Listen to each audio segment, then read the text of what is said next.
Hi everyone, so this video is going to show you how to ultimately take data from Vernier into Excel and how to create those three graphs that we need for the lab tomorrow. So looking at Vernier, right, once you have figured out what your good data is, right, you want to make sure you're at the latest data set. So for me, I only had one data set, but if you were to click collect more than one time, you would have multiple data sets. So let's say you ran this 10 times, it would say data set 10 for you.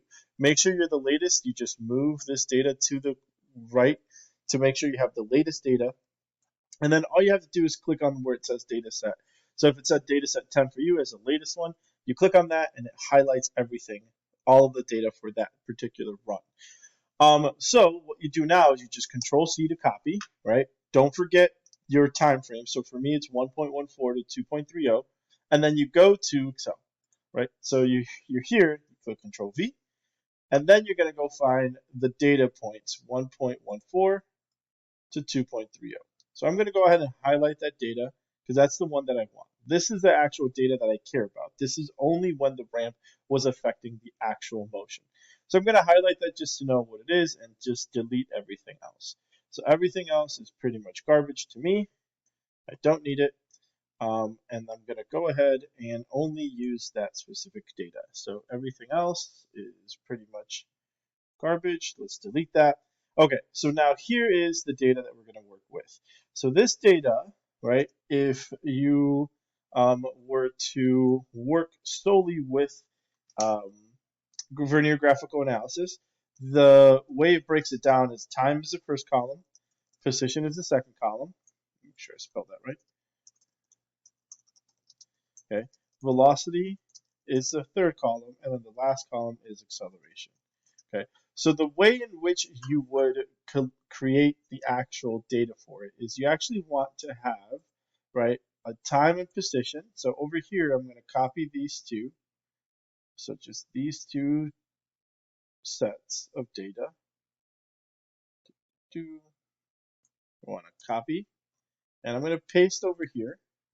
Okay, so that's time and position. Okay, and then you're going to want to do the same thing, but instead of position, we want velocity. So I'm going to highlight velocity, all of that column, and I'm going to pretty much delete the position data and put the velocity data in for it.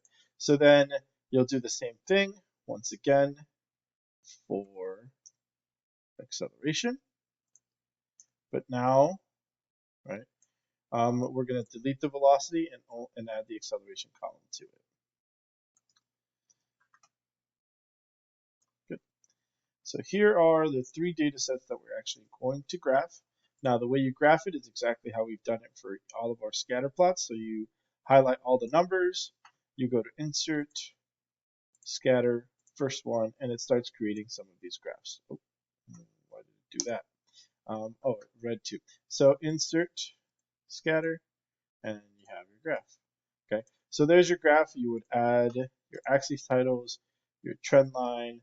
You would go to more options to include the equation on chart. And now we have this equation that gives us a lot of information of what's going on, right? So you would label this because it's a position time graph as position versus time, where the y is equal to displacement, the x is equal to time, and then the axis titles are there. So that is the first one that you would create.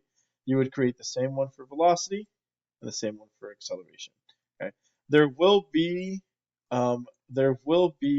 a example for each of them of how to label each of the graphs correctly. Those will be on Google Classroom for tomorrow.